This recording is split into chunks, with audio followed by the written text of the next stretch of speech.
आपकी बुक की page number 83 पर दिया गया है ट्राई दीज। यहाँ पर कुछ क्वेश्चंस हमें करने हैं जो कि डिस्काउंट से ही रिलेटेड हैं। तो क्वेश्चन नंबर 1 है कि a shop gives 20% discount, what would the sale price of each of these be. Question number 1 कह रहा है कि एक शॉप है, उसने डिस्काउंट लगा रखा है, ऑफर लगा रखा है कि आइए 20% डिस्काउंट 20% डिस्काउंट इस तरह से बेच रहे हैं वो, और बाहर भी बोर्ड लगा रखा है 20%, हर आइटम पर 20% डिस्काउंट दिए हुए हैं। तो यहाँ पर कुछ आइटम्स के सेलिंग प्राइस निकालने हैं हमें, जिनके मार्क प्राइस दिए गए हैं। ए नंबर पे है अ ड्रेस मार्क प्राइस। एक ड्रेस का मार्क प्राइस है 120। यहाँ नोट कर लेंगे mark price of dress is equal to 120 discount 20%। अब जो अमाउंट में कितना बनता है 20% तो मालूम है कि 100 रुपये पे 100 मिल रहे हैं, तो 120 पे कितना डिस्काउंट हो जाएगा। तो इसके लिए करना है आपको 20% को ऐड कर लेंगे 20/100 मल्टीप्लाइड बाई जितना कि मार्क प्राइस दिया गया है वो ऐड कर लिया, यानी 120 दिया वो ऐड कर लेंगे। यहाँ पर 0 से 0 कट कर देंगे, 0 से 0 काट दिया, 12 2 जा 24 रुपए का डिस्काउंट मिल जाएगा। जब भी आप खरीदने जाओगे जो भी मार्क प्राइस होगा 20% ऑफर चल रहा है तो उतना अमाउंट निकाल के वो सब्ट्रैक्ट कर दिया जाएगा, बाकी आपको पे करना है, वो ही सेल प्राइस होता है। तो सेल प्राइस निकाल लेंगे, sale price is equal to 120 minus जितना डिस्काउंट अमाउंट में हुआ है वो सब्ट्रैक्ट करके निकल आएगा। यहाँ 10 कर लेंगे, 10 में से 4 सब्ट्रैक्ट करेंगे 6, 1 रह गया, 11 हो जाएगा, 11 में से 2 सब्ट्रैक्ट करेंगे 9, तो रुपये 96 रुपये में वो ड्रेस मिल जाएगा। इसी तरह से बी नंबर है, शूज का मार्क प्राइस है 750। नोट कर लेंगे mark price of shoes is equal to rupees 750। तो डिस्काउंट इज इक्वल टू 20%। अब 20% को अमाउंट बना लेंगे इस पर, ठीक है। 20% को ऐड कर लेंगे 20/100 मल्टीप्लाइड बाई 750 यार ऐड कर लिया। इसके बाद इसको कैलकुलेट कर लीजिए, यहाँ ये 0 से 0 काट देंगे, 0 से 0 काट देंगे, 75 टू जो होता है 150। तो 150 रुपये कम कर दिए जाएंगे जो भी मार्क प्राइस पड़ा हुआ है, 750 पड़ा हुआ है, तो 750 में से 150 रुपये लेस कर देंगे, सेल प्राइस निकल आएगा। नोट कर लेंगे sale price is equal to 750 minus 150। तो सब्ट्रैक्ट करेंगे, जब इसको इसमें से सब्ट्रैक्ट करेंगे तो ये 600 रुपये का आपको शूज़ खरीदने जाओगे तो मिल जाएगा, या जो भी ग्राहक है उसको 600 रुपये के वो शूज़ दे देंगे, जबकि 750 रुपये उसका मार्क प्राइस है। सी नंबर है मार्क प्राइस ऑफ बैग। यहाँ बैग बेचना है तो बैग का जो मार्क प्राइस दिया हुआ है वो है 250। तो नोट कर लेंगे mark price of bag is equal to 250, discount वही है 20%, एक ही शॉप की बात चल रही है अभी।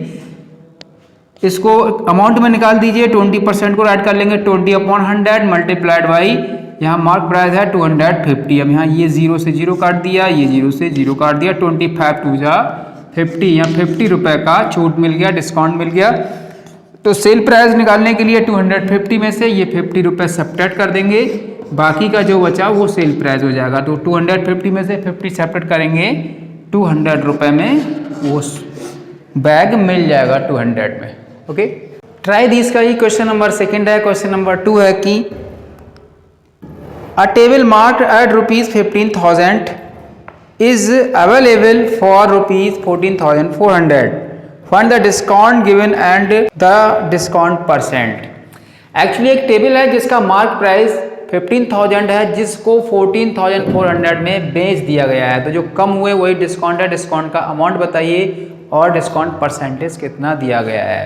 तो पहले हम नोट कर लेंगे mark price of table is equal to ₹15,000, sale price is equal to ₹14,400 और डिस्काउंट इज इक्वल, डिस्काउंट देखो 15,000 में से ये जो बेचा गया सेलिंग प्राइस, मार्क प्राइस में से सेलिंग प्राइस को सेपरेट कर देंगे, डिस्काउंट निकल आएगा। तो यहाँ सेपरेट कर देते हैं, 00 इधर आ जाएगा ऐसा ही, और यहाँ 10 में से 6 सेपरेट किया, 4 आ गया, बाकी इधर कुछ नहीं हो जाता। तो 400 रुपये का डिस्काउंट मिल चुका है, छूट मिल चुकी है। अब हमें फाइंड करना है कि परसेंटेज में क्या होगा ये।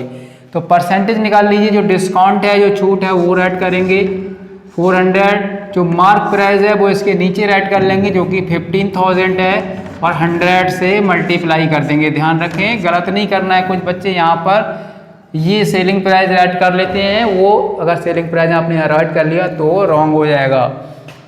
यहाँ पर 100 ऐड कर लेंगे क्योंकि परसेंटेज निकालना है। ये 0 इससे कट गया, ये 0 इससे कट गया, ये 0 इससे कट गया।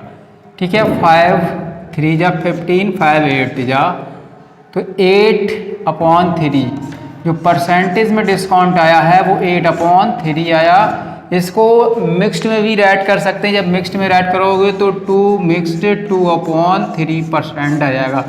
इसको यहाँ भी छोड़ सकते हैं, ये भी आंसर हो सकता है और ये भी आंसर हो सकता है। Question number 3, an almirah is sold at ₹5225 after allowing a discount of 5%, find its mark price.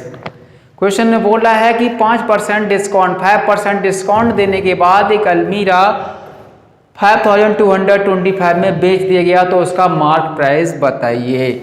मैंने यहाँ पे नोट कर लिया है, सेल प्राइस ऑफ अलमीरा इज इक्वल टू 5225 डिस्काउंट 5%।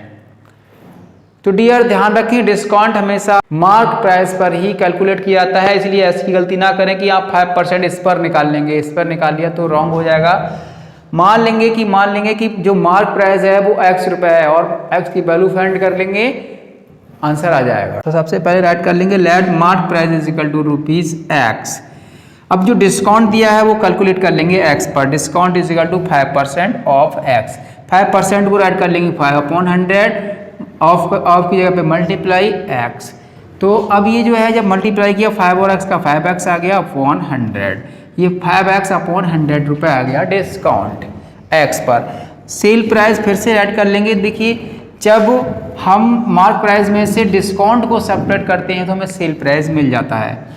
तो मार्क प्राइस है हमारा x और ये है डिस्काउंट, इसको सेपरेट कर देंगे x माइनस 5x अपॉन 100। बाकी जो सेल प्राइस दिया गया है वो इज इक्वल टू जो बुक में दिया है, क्वेश्चन में दिया, वो यहाँ पर राइट कर लेंगे। अब ये इक्वेशन बन गया, इसको सॉल्व कर लीजिए। x में से x माइनस 5x अपॉन 100 इसको सेपरेट कर देंगे, इसमें से इसको सेपरेट कर देंगे। ऐसे करिए 100 और x का मल्टीप्लाई करेंगे, 100x हो गया, 100x में से 5x को सेपरेट कर दीजिए तो बचा 95x upon 100 is equal to वही राइट कर लेंगे 5225। ओके डियर, x की वैल्यू फाइंड करनी है तो x रोक लेंगे, बाकी सारी चीज़ें उधर पहुंचा देंगे। पहले ये राइट कर लेंगे 5225 मल्टीप्लाई, ये जो 100 है ये मल्टीप्लाई में आ जाएगा और 95 को डिवाइड में राइट कर लेंगे। ठीक है डियर, इसको काट लेंगे, काटने के बाद जो भी आंसर आएगा वो रुपए में राइट कर देंगे। ये आपको अपने आप से कैलकुलेट करना है। इसको काट के 95 नीचे है, चाहे तो इसका मल्टीप्लाई करके 95 से डिवाइड कर दीजिए। काटना आता है तो काट के भी आंसर निकाल सकते हैं। और आंसर निकाल के कितना आपका आंसर आया कमेंट में ज़रूर बताएं।